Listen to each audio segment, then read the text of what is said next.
Mahal ng gas ngayon, 72.76. Nakarga lang sa atin 1.37 liters, 100 pesos. Thank you po. Ayan o, naka 3 bar din.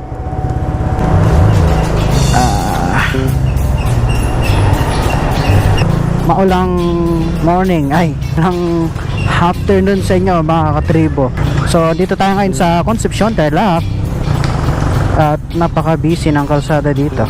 So for today's video mga katribo, dito ko na sinimulan yung vlog natin dahil hindi na ako makakapag-intro doon mamaya.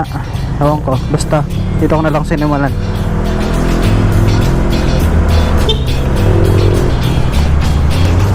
We're going to compare the two microphones na nabili natin sa Lazada. Yung isa, Underwear. Yung isa naman, Boya. So which is better pagdating sa motovlog? So ang gamit natin camera ay GoPro Hero 9 at grabe yung mga sasakyan dito. Uy, teka muts. Walang helmet, wala gloves, naka-short, naka-tsinelas. Well, that's the norm sa ating mga Pilipino. As much as possible sana mga katriba, safety pa rin ang diba? Kuya naman, safety pa rin dapat ang iniisip natin, diba mga katribo? Hindi mahalaga kung malayo, malapit man ang pupuntahan, ang mahalaga naka-helmet. Ako, ganun ang principle ko. So ito, mag-iikot-ikot lang tayo dito sa Concepcion ngayon mga katribo para ma-testing natin yung dalawang mic na na-order natin from Lazada.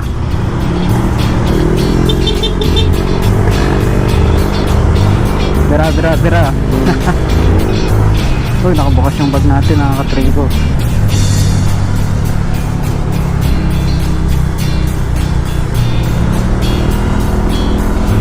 Yung unang mic na nabili natin mga katribo, which is yung Boya LM20, as per testing, ano siya, barag. Nakikita nyo mamaya mga katribo, sabog na sabog yung tunog. Kaya nakapag-decide ako na bumili ng panibagong mic, which is mas mura pa. Ito nga yung Underwear, ito yung gamit natin ngayon. Hindi ko alam kung okay yung audio niya ngayon dahil medyo mabilis yung takbo natin, pero sana okay pa rin yung audio niya. Kasi dun sa Boya LM20, kapag ganitong high speed na tayo, wala na, sobrang basag na, sobrang sabog na yung tunog. Hindi ko alam kung may diferensya ba yung medium mode or hindi lang talaga siya compatible dito sa Hero 9. Hindi ko alam kung anong nagiging problema, pero yun nga, pinalitan ko na lang ng bago.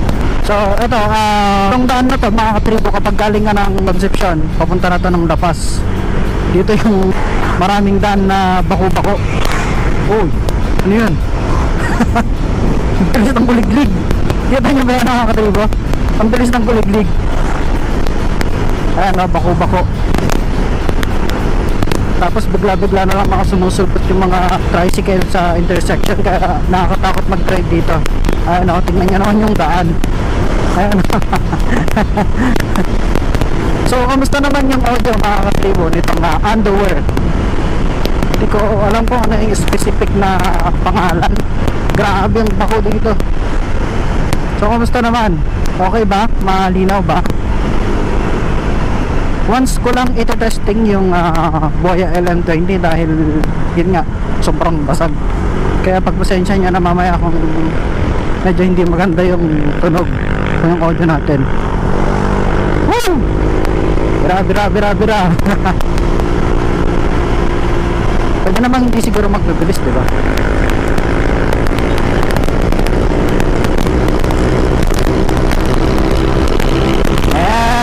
KMX 425 ay microbike pala versus Honda Click.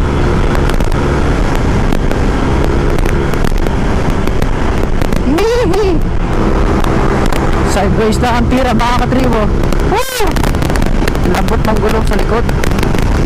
We're running about 90 kilometers per hour. Grabe, babangkit tayong truck. Ay, Grabe yung lubak dito mga katribo.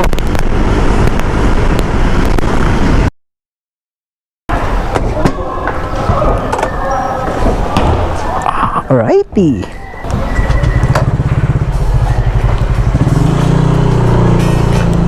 After a break, bira na naman. Okay, so nilipat ko ng pwesto yung ating mic dahil kanina kasi masyadong nakatutok dito sa bunganga ko yung mic, kaya medyo parang, alam mo yun, parang sobrang ano na. Pero ngayon nilipat ko na siya ng pwesto para hindi masyadong magkaroon ng feedback. Kumbaga parang ano, yung alam mo yun, yung parang basta yun. So we're running about 66 kilometers per hour. Okay pa ba yung audio? Ito ang mahirap kapag nagre-review ka ng mic, ano?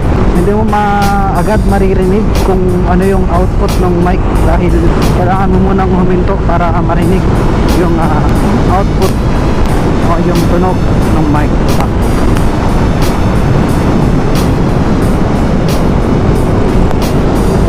Itong underwear mic na ito, pwede kong i-suggest sa inyo mga katribo kung naghahanap kayo ng mura at sulit na mic para sa inyong motovlog, diba? Bumibira si Pax.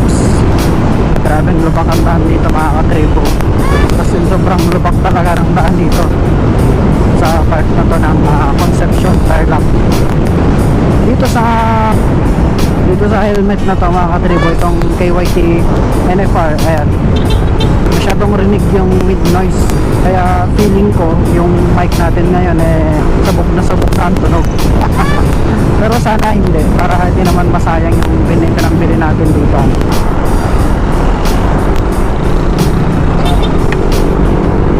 Hihi, iiwasan ko rin magsalita ng malakas dahil yun nga, medyo sumasabog yung ano. Ayan o, kita. So dito tayo ngayon sa bayan ng Concepcion mga katribo. Katakot to. Buwis buhay yun no? Oo.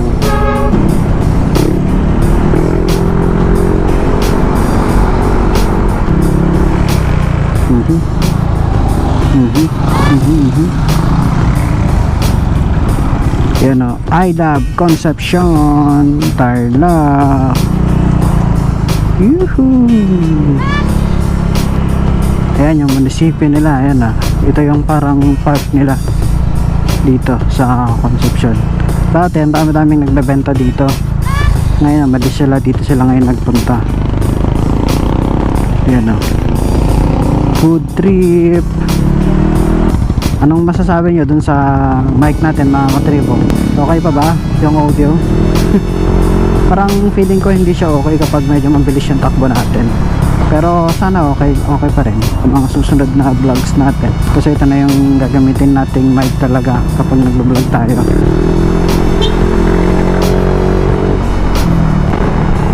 The Mount Arayat. Woo! Dun sa part na yon, Pampanga na yon, dun. Tapos dyan, syempre Mount Arayat, Pampanga. Libot-libot lang tayo, review ng mic, ganun lang.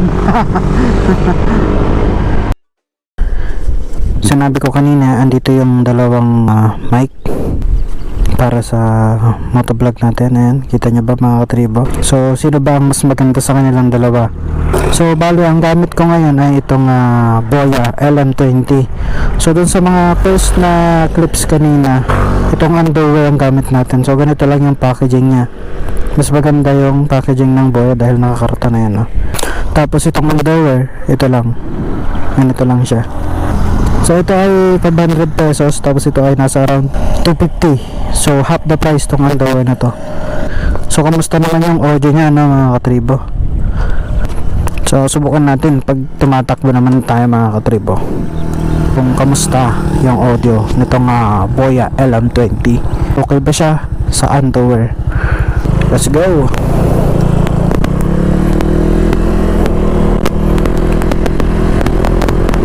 Okay, so okay ba yung audio mga katribo? visor down.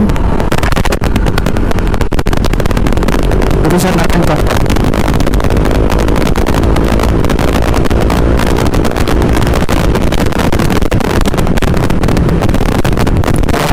So, kumusta rin yung audio mga katribo? Okay ba? Ngayon ang sabi ko, kanina, medyo sabog tong Boya LM20. So, ayan.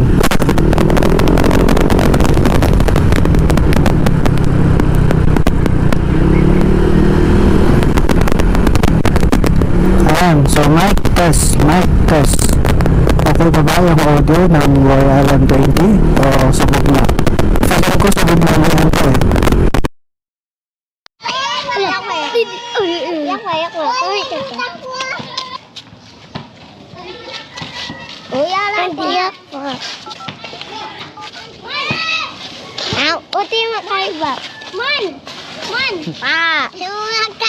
Mag-hi kayo, hi lang. Hi! Akin lang kay Kelly! Ito yung unang tanawan eh. Video!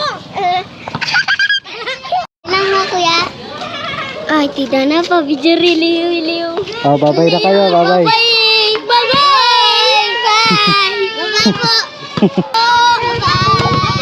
Nakita nila ako dito. Tinatarong nila kung ano tong camera. Kakatawa yung mga bata.